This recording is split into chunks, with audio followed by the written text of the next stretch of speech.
sinumpaan mong salaysay, sinabi mo na plinano niyong patayin si Attorney Meredith Simmons, tama? Opo. Batay sa utos ng akusado. Sino ang kasama mong nagplano ng pagpatay? Si Paco Plaridel po. Kinukumpirma mo ba na si Patricia Engano ang nag-utos sa inyo na patayin si Attorney Meredith Simmons? Tama ba? Opo. Pakikwento mo nga rin sa amin na ayon sa judicial affidavit mo, kung paanong ang mismong akusadong si Patricia Engano ang pumatay kay Attorney Meredith Simmons. Nung araw na yon, inatake sa puso yung taong dapat nagagawa.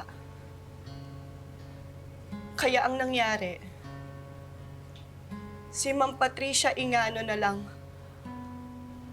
ang gumawa sa pagpatay kay Attorney Meredith Simmons.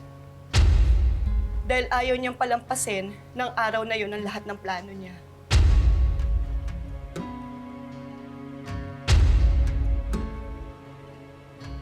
Pakikumpirma mo nga ulit sa harapan ng hukumang ito na yan ang nakalagay sa judicial affidavit nyo.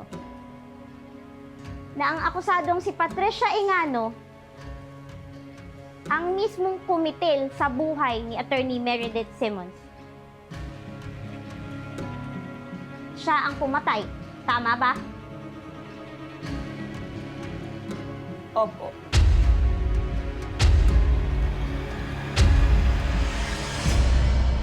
Pero,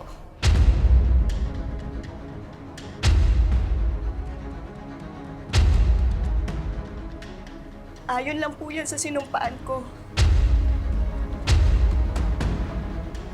Alam ko po na mas lalaki ang kaso ko kapag nagsinungaling ako. Pero ang totoo po, ako po talaga ang pumatay kay Attorney Meredith Simmons. At walang kinalaman dito si Ma'am Patricia Engano.